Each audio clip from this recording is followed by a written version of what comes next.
Hi friends, Telugu stock ఛానల్కి స్వాగతం. ఈరోజు మనం మూవింగ్ యావరేజెస్ని వాడటం ఎలా అనేది తెలుసుకుందాం.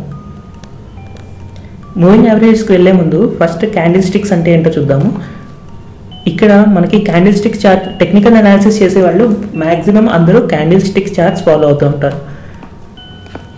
అందులో ఇది మనం ఒక క్యాండిల్ అనుకుంటే, దీన్ని స్టిక్ అనుకుంటే, స్టిక్ యొక్క కింది భాగాన్ని లో అంటారు, పై భాగాన్ని హై అంటారు.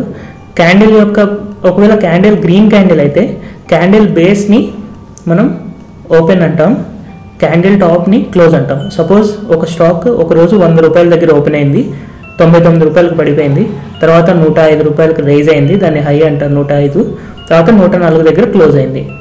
అలాగా మనం ఒక గ్రీన్ క్యాండిల్ని అర్థం చేసుకోవచ్చు.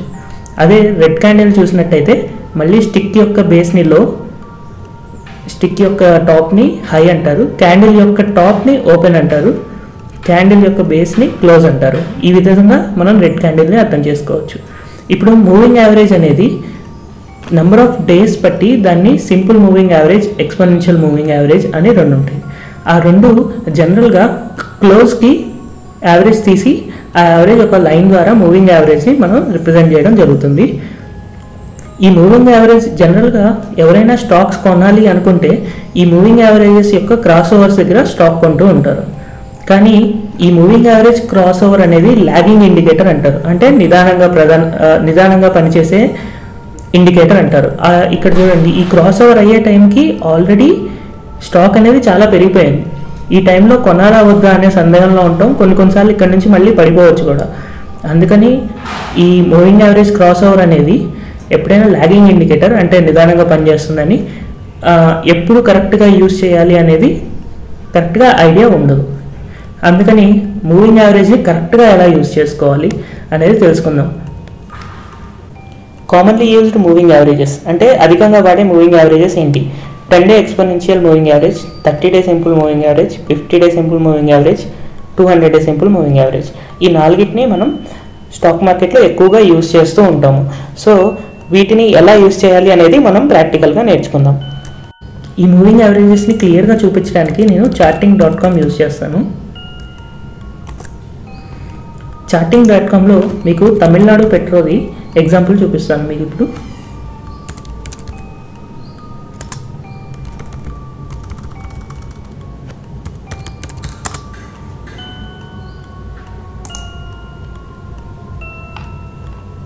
ఇక్కడ మీరు తమిళనాడు పెట్రో చూసినట్టయితే నేను ఇక్కడ ఫస్ట్ మీకు చెప్పిన మూవింగ్ యావరేజెస్లో 10 డేస్ ఎక్స్పోనెన్షియల్ యావరేజ్ అనేది సెలెక్ట్ చేసుకొని 6 months డైలీ చార్ట్లో అప్డేట్ చేశాను.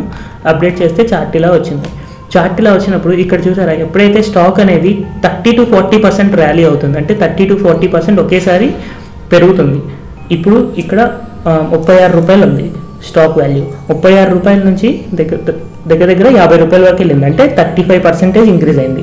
35% ఇంక్రీజ్ అయిన తర్వాత స్టాక్ మళ్ళీ కిందకు వెళ్తుంది కదా, ఆ కిందకు వెళ్ళేటప్పుడు ఈ 10-day ఎక్స్పోనెన్షియల్ యావరేజ్ అనేది టచ్ చేసి మళ్ళీ 20% కానీ 30% కానీ పైకి వెళ్ళడానికి ఛాన్స్ ఉంటుంది. సో ఈ 10 days ఎక్స్పోనెన్షియల్ యావరేజ్ని ఇలా యూజ్ చేయాలి. ఎప్పుడైనా సరే మనకి 30 కానీ 40% ఇంక్రీజ్ 2 కానీ 3 రోజుల్లో వస్తే తర్వాత ఆ స్టాక్ అనేది కన్సాలిడేట్ అవ్వడం కోసం కొంచెం ప్రైస్ అనేది డిక్రీజ్ అవుతుంది. ఆ డిక్రీజ్ అయిన తర్వాత ఎప్పుడైతే ఇంక్రీజ్ అవుతుందో మళ్ళీ అనేది ఎట్లా కనుక్కోవాలి అంటే 10-day ఎక్స్పోనెన్షియల్ యావరేజ్కి టచ్ అయ్యే ప్లేస్లో మనం కొన్ని మళ్ళీ 20% కానీ 30% రిటర్న్స్ దాన్ని స్టాక్ని మనం సెల్ చేయొచ్చు. ఇలా మనం 10 days ఎక్స్పోనెన్షియల్ యూజ్ చేసి ప్రాఫిట్ పొందొచ్చు. తర్వాత 30 days మూవింగ్ యావరేజ్ని ఎలా యూజ్ చేయాలి? 30 days మూవింగ్ యావరేజ్ కోసం నేను మీకు ఆంధ్ర షుగర్ ఎగ్జాంపుల్ చూపిస్తాను.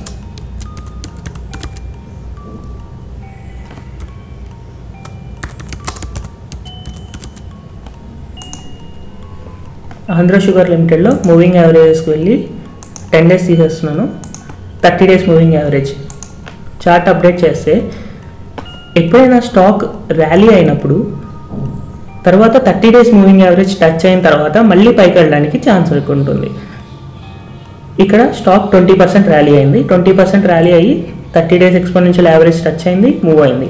కానీ ఇది జనరల్గా ఎప్పుడైనా సరే ఒక 20% ర్యాలీ వచ్చిన తర్వాత ఫస్ట్ టైం మాత్రమే 30 డే సింపుల్ యావరేజ్ టచ్ అయ్యి మూవ్ అవుతుంది. సెకండ్ టైం ఎప్పుడైతే టచ్ అవుతుందో ఆ టైంకి మనం ఆ ట్రెండ్ అనేది రివర్స్ అవుతుంది అనేది గెస్ చేసుకోవచ్చు. ఇప్పుడు దాకా మనం 2 మూవింగ్ యావరేజెస్ చూసాం, 10 days moving average, 30 days moving average. ఆ రెండిట్లో ప్రిన్సిపల్ ఏంటంటే స్టాక్ ఎప్పుడైనా 30-40% ర్యాలీ అయ్యి తర్వాత 10 days ఎక్స్పోనెన్షియల్ మూవింగ్ యావరేజ్ కానీ 30 days సింపుల్ మూవింగ్ యావరేజ్ కానీ టచ్ అయితే మళ్ళీ ఆ స్టాక్ రివర్స్లో ఇంక్రీజ్ అవ్వడానికి ఛాన్స్ ఉంటుంది అనేది చూసాం. కానీ 50 days మూవింగ్ యావరేజ్ అనేది డిఫరెంట్. ఇక్కడ నేను సింపుల్ మూవింగ్ యావరేజ్ 50 daysది చూసుకొని అప్డేట్ చేస్తే ఆంధ్ర షుగర్ ఎప్పుడైతే 50 day మూవింగ్ యావరేజ్ టచ్ అయిందో ఇమీడియట్గా దాని ట్రెండ్ అనేది రివర్స్ అయింది. సో 50 days మూవింగ్ యావరేజ్ అనేది మనకి ఒక రకంగా రివర్స్ ఇండికేటర్ అనుకోవచ్చు. అంటే స్టాక్ ఎప్పుడైనా అప్ ట్రెండ్లో ఉండి 50 day మూవింగ్ యావరేజ్ టచ్ అయితే స్టాక్ పడిపోతుంది అని అర్థం చేసుకోవచ్చు. లేదా ఎప్పుడైనా స్టాక్ అనేది డౌన్ ట్రెండ్లో ఉండి 50 days మూవింగ్ యావరేజ్ టచ్ అయితే ఆ స్టాక్ ఇంక్రీజ్ అవుతుంది అని అర్థం చేసుకోవచ్చు.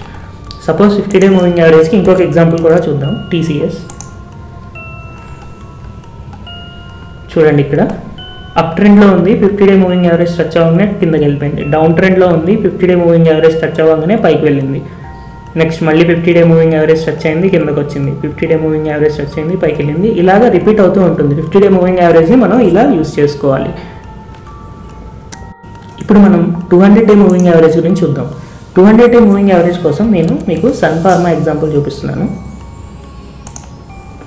సన్ ఫార్మా ఎగ్జాంపుల్లో 200 day మూవింగ్ యావరేజ్ చూడడానికి మనం మినిమం 3 years స్పాన్ పెట్టుకోవాలి. 3 years daily candlestick chart పెట్టుకొని అప్డేట్ మూవింగ్ యావరేజ్ క్లిక్ చేసి మూవింగ్ యావరేజ్ 200 days క్లిక్ చేసి అప్డేట్ చేస్తే ఇక్కడ చూడండి 200 days మూవింగ్ యావరేజ్ దాటనంత వరకు ఈ సన్ ఫార్మా అనేది డౌన్ ట్రెండ్లో ఉన్నట్టే. ప్రజెంట్ సన్ ఫార్మా అనేది డౌన్ ట్రెండ్లో ఉన్నట్టు. ఎప్పుడైతే 200 days మూవింగ్ యావరేజ్ దాటుతుందో ఇక్కడ ఏదో పీరియడ్లో 200 day మూవింగ్ యావరేజ్ దాటుని ఉంటుంది, తర్వాత అప్ ట్రెండ్ వచ్చింది.